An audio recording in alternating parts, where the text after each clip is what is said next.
इस वार्ता हमारे यहाँ पर उम्मीदवार डॉक्टर भारत भूषण जी के लिए हम यहाँ पर आए हैं।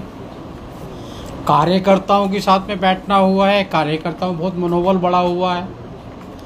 कार्यकर्ता एक बदलता हुआ कश्मीर, जम्मू कश्मीर को देख रहा है, जिसने नरेंद्र मोदी जी के नेतृत्व में लगातार विकास की एक दिशा देखी, एक सपना देखा है कि कश्मीर भी 3 परिवारों से बाहर निकलकर एक विकसित कश्मीर की ओर बढ़ सकता है। कश्मीर भी जहां बच्चों के हाथ में पत्थर हुआ करते थे, आज उनके हाथ में लैपटॉप आ गया है। बच्चों को भी मालूम है कि इन 3 परिवारों ने किस प्रकार से अपने बच्चों को विदेशों में पढ़ाया और हमारे बच्चों के हाथ में पत्थर देने का काम किया है। आज कश्मीर, जम्मू कश्मीर का जनमानस अपने आप को आतंकवाद मुक्त महसूस करता है। आज आप देखते होंगे यही जम्मू कश्मीर है क्या, इसके आतंकवाद के कारण पूरे देश के अंदर मंदिरों के बाहर, स्टेशनों के बाहर, ट्रेनों के बाहर, गुरुद्वारे के बाहर, मार्केटों के बाहर एक बोर्ड लगा होता था, कृपया करके देख लें, आपत्तिजनक चीज़ बम हो सकती है। लेकिन आज ऐसा वातावरण नहीं है। आज कश्मीर के अंदर जो लोग कहा करते थे 370 हटा दोगे, कोई झंडा उठाने वाला नहीं मिलेगा, आज झंडा उठाने वाला ही नहीं, पूरा कश्मीर झंडा में हो गया है। तो लोग कहते थे कि यहाँ खून की नदियाँ बहेंगी 370 हटने के बाद में, आज पूरे देश के अंदर और खासकर जम्मू कश्मीर जो भारत का मुकुट है, आज वो अपने आप को भारत का मुकुटमणि की तरह साफ साफ दिखाई दे रहा है। आज जिस प्रकार से यहाँ टूरिज्म बढ़ रहा है, जिस प्रकार से आतंकवादियों ने संरक्षण कर दिया, छुटपुट घटनाएं जो पाकिस्तान का पोखलाट होती है और यहाँ पे रहने वाले कुछ राष्ट्रीय विरोधी ताकतें जो उनको संरक्षण देने का काम करती हैं, वो आज दुखी है कि लोकतंत्र की मजबूती के लिए किस प्रकार से कश्मीर भारत के साथ, पीछे लोकसभा चुनाव के अंदर बहुत बड़ी पोलिंग हुई है, उनको भी लगा है कि हम लोकतंत्र को बहाल करके आगे बढ़ सकते हैं, और इसमें भी एक रिकॉर्ड तोड़ कश्मीर, जम्मू कश्मीर के लोग पोलिंग करने वाले हैं, विकसित भारत के लिए पोलिंग करने वाले हैं, जो सड़कों का निर्माण हुआ है उसके लिए पोलिंग करने वाले हैं, आईटी, एम्स, मेडिकल, सारी जो सुविधाएं मिली हैं, सड़कों का निर्माण हुआ है, चारों तो जो विकास है उसके लिए भारतीय जनता पार्टी को समर्थन देने के लिए तैयार है। और ऐसे 3 परिवार जो लूटते थे जम्मू कश्मीर को, जो डर दिखाया करते थे लोगों को आतंकवादियों का, जो अब भी बात करते हैं कि पाकिस्तान से बात करनी चाहिए, दुश्मनों से बात करनी चाहिए, उनका मुंह तोड़ जवाब लोकसभा के चुनाव में दिया है और विधानसभा के अंदर भी उसका मुंह तोड़ जवाब देकर भारतीय जनता पार्टी के उम्मीदवारों को जिताकर और एक दोहरे डबल इंजन की सरकार के साथ में कश्मीर के विकास को देख रहे हैं। आज कैसे देख रहे हैं कि आज फर्स्ट फेज की पोलिंग हो रही है 24 सीटों के ऊपर, काफी तादाद में लोग हैं वो वोटिंग करने के लिए बाहर निकले हैं। अगर अभी इस समय की बात करूं तो 43% वोटिंग है वो हो चुकी हुई है। ये दर्शाता है कि जम्मू कश्मीर की जनता ने मन बना लिया है कि जिन्होंने लोकतंत्र बहाल किया है हम उनके हाथ में ही सत्ता देंगे।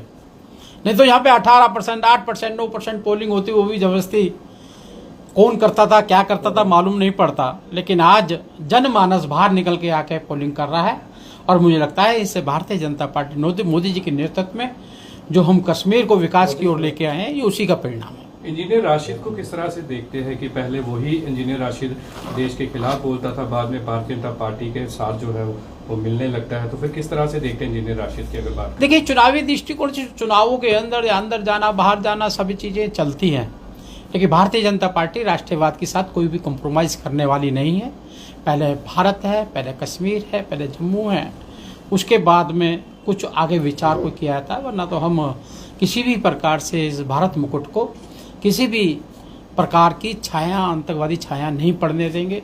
देश पहले है, जिसके लिए हमारे पहले राष्ट्रीय अध्यक्ष श्यामा प्रसाद मुखर्जी जी ने बलिदान दिया है, उस बलिदान को हम ऐसे जाया नहीं जाने देंगे। विपक्ष के आरोप हैं कि भारतीय जनता पार्टी राष्ट्रीय मुद्दों पर ही चुनाव लड़ रही है, राष्ट्र प्रेमी और राष्ट्र विरोधी ताकतों का चुनाव इसे बनाया जा रहा है, जबकि स्थानीय मुद्दों की बात नहीं हो रही। क्या कहना चाहिए? क्या स्थानीय मुद्दों में आप सड़कों के निर्माण को नकार सकते हैं?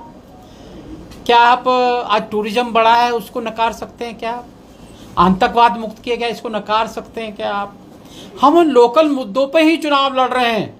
लेकिन कश्मीर राष्ट्र का अंग है। कश्मीर को राष्ट्रवाद तो होगा ही होगा। राष्ट्रवादी पार्टी है जिसने देश के लिए कुर्बानी दे दी श्यामा प्रसाद मुखर्जी ने। हम राष्ट्रवाद की बात नहीं करेंगे तो कौन करेगा। इसलिए कश्मीर का विकास दोहरे इंजन की सरकार जिस प्रकार से पूर्व में काम किया है, ऐसे आने वाले समय में एक विकसित भारत के साथ में एक विकसित कश्मीर देने वाले हैं। जम्मू का 370 और डोगरा मुख्यमंत्री की बात की जा रही है, कितने श्योर हैं भाजपा, कितनी श्योर है कि मेजॉरिटी से जम्मू कश्मीर विधानसभा चुनावों में जीतेगी और जम्मू का डोगरा मुख्यमंत्री देने में सक्षम रहेगी? देखिएगा, यहाँ हमारा नेतृत्व है, पार्लियामेंट्री बोर्ड है, निर्णय आएगा, सब विधायक बैठ के डिसाइड करेंगे कि कौन नेतृत्व करेगा उसका। इसलिए हमारे यहाँ चिंता की विषय नहीं है। मांग, डिमांड, हर तरह की इच्छा सभी को रखने का हक है, लेकिन अंतोगत्ता पार्टी का शीर्ष नेतृत्व निर्णय करेगा। 370 तोड़ी गई, 35 से आर्टिकल को जो है वो किया गया बहाल। तो अब विपक्ष का ये कहना है कि अब स्टेट का दर्जा जो है वापस दिया जा रहा है। अब किस तरह से फिर स्टेट को तोड़ा क्यों, यूटी क्यों बनाया गया था? देखिए, जो हमने कहा है वो करके दिखाया। 370 कहते हैं नहीं हटेगी, हटाइए। 35 से हटाइए।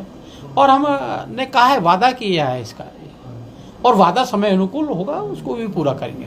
सर किस तरह से नहीं, पर किस लिए स्टेट का दर्जा जो है वो क्यों छीना गया था और उसका सही सवाल का जवाब नहीं मिल पा रहा। उसका परिणाम आ गया ना आपको। 370 हटी गई, 36 से हटी, आज कश्मीर में विकास, 35 से हटी, कश्मीर में विकास दिखाई दे रहा है। कहीं ना कहीं बड़े ऑपरेशन के लिए छोटी मोटी चीजें करने की आवश्यकता पड़ती है। जम्मू कश्मीर में सरकारी स्कूल लगातार जो है वो क्लब हो रहे हैं और 26 अप्रैल 2024 को एक जेएंडके गवर्नमेंट ने आर्डर निकाला था कि जितने गवर्नमेंट एम्प्लॉय हैं उनके बच्चों को सरकारी स्कूलों में एडमिशन करानी पड़ेगी, मगर वो अभी तक इम्प्लीमेंट नहीं हुआ है। लगातार जो सरकारी स्कूल हैं वो क्लब होते जा रहे हैं, क्या कहना आपका? देखिए, सरकार लगातार विपरीत परिस्थितियों में हमें जम्मू कश्मीर मिला है। अनेकों चुनौतियों के साथ हमें जम्मू कश्मीर मिला है। हम उन चुनौतियों का सामना करते हुए जो हमारी सोच है उस विचार को आगे बढ़ाने का काम हम कर रहे हैं। अनुकूलता बनाने के लिए प्रयास हो रहे हैं और अनुकूलता बनते हुए, जैसे हमने कहा था, लोग कहते हैं राम मंदिर बनाएंगे, तारीख नहीं बताएंगे, तारीख भी बताइए। लोग कहते हैं 370 हटा के दिखाओ हमें, तो वो हटा के भी हमने दिखाई है। इसलिए जो हमारे मूल्य आधारित जो मुद्दे हैं हम उन पे निर्धारित तरीके से आगे बढ़ रहे हैं। विपक्ष का ये भी आरोप है कि आपने जो है पिछले बार भी जो है चुनावों में कई मैनिफेस्टो लाई, कई चीजें लाई, पहले भी लाई थी। इस बार कितनी गारंटी है कि ये जो आपने मैनिफेस्टो में चीजें लाई है उसकी मानी जाएगी? पहले हमारे खाते में 15-15 लाख तो अभी तक नहीं आए। देखिए, जो 15 लाख की बात कर रहे हैं उससे पहले उनसे बात करो जो कह रहे हैं खटाखट 8,500 आएंगे। जो कहते थे हिमाचल के अंदर हम सबको पेंशन देना, ओल्ड पेंशन शुरू करेंगे, आज तनख्वाह देने के लिए पैसे नहीं है। हमने लगातार जो कहा है, जो हमारे मैनिफेस्टो में है, आप मैनिफेस्टो निकालिएगा, उसमें एक भी क्लॉज हमें बताइए ये आपने पूरी नहीं की है।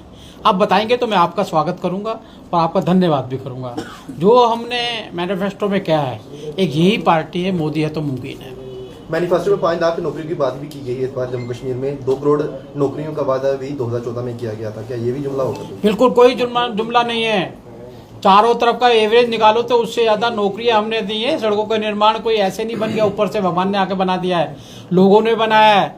और जितने भी विकास चल रहा है उसमें लोगों को व्यापार मिल रहा है, सब कुछ मिल रहा है। कोई इंसान बहुल है, इंसान ही करते हैं उस सब बातों को। नारी शक्ति की बात की जाती है कि नारी शक्ति, अगर हम बात करें एमपी इलेक्शन में भी नारी शक्ति को जो है काफी बात की गई, उन्हीं की वजह से वोट मिलते हैं। पर देखा जाए कि जम्मू कश्मीर में एक ही महिला को जो है वो चुनाव के लिए जो है मैदान में उतारा गया। देखिए, यही पार्टी है जिसने सारा आरक्षण, संगठन में भी 30% आरक्षण दे रखा है और आरक्षण की बात भी करते हैं, और जिससे सबसे ज़्यादा मकान नारियों के नाम से लखपति दीदी बनाने का काम किया है, द्रोण दीदी बनाने का काम किया है। महिला और पुरुष में जो समीकरण था, लिंग अनुपात था, उसको ख़त्म कर कर आज हम बहुत आगे बढ़ गए हैं। लेकिन चुनाव जो होता है वो चुनाव बिनीवल्टी पे होता है। आज निर्माण चल रहा है, आने वाले समय में इसका परिणाम आपको दिखाई देगा। सर, सभी राजनीतिक पार्टियों ने अपने अपने मैनिफेस्टो जारी किए हैं, बहुत लुभावने वादे उनमें आए हैं, लेकिन ड्रग्स पे किसी ने कोई जोर नहीं दिया है। बहुत युवाओं की मौत हुई है पिछले कुछ अरसे से, युवा मर रहे हैं जिन्होंने अभी दुनिया देखनी थी, उसी पे किसी का जोर नहीं है। पशु तस्करी चरम सीमा पे है, यहीं से लखनपुर से पशु तस्करी होकर कश्मीर जाती है। तो इसमें किसी ने कोई बात नहीं की, किसी भी राजनीतिक दल। आपका ध्यान कराने के लिए बहुत बहुत धन्यवाद। आखिरी सर, एक सवाल, आखिरी सवाल मेरी तरफ से, आखिरी सवाल। विपक्षी पार्टियों का ये कहना है, जो पार्टी सत्ता में है, जिसके पास पूरी पावर है, तो ये सब चीजें मैनिफेस्टो में क्यों डाल रही है? क्या चुनाव एमपी इलेक्शन जीतने के बाद नहीं ये चीजें आ सकती थी? जिस तरह से आप वेतन में बढ़ोतरी की बात कर रहे ये हैं। सब आप लोग नहीं डालते तब भी कहते क्यों नहीं डालिए, लिख कर दो, लिख दिए तो क्यों डाल दिए। ये सब चीजें विषय चलना है, इसमें कोई अपने आप को गुमराह करने की और चिंतन को इधर उधर घुमाने की जरूरत नहीं है। ये सब चीज विपक्ष क्या कहेगा, और जब से करने के लिए कुछ नहीं है तो कुछ तो कहना है उसने यार। सर, आप जिला कठुआ में आप आए हैं, 6 विधानसभा सीटें हैं, क्या आपको लगता है कि 6 की 6 विधानसभा सीटें भारतीय जनता पार्टी की बिल्कुल तरफ जाएंगी, या कोई आप देख रहे हैं कि किसी के साथ आपका मुकाबला है? भारतीय जनता पार्टी का अपने कार्यों पर आधारित, अपने कार्यकर्ताओं पर आधारित, जो हम राजनीति करते हैं, हमारे देव दुर्लभ कार्यकर्ता जिस प्रकार से मेहनत करते हैं, हमें पूरा विश्वास है कि 6 की 6 सीटें जीतेंगे। बहुत बहुत धन्यवाद।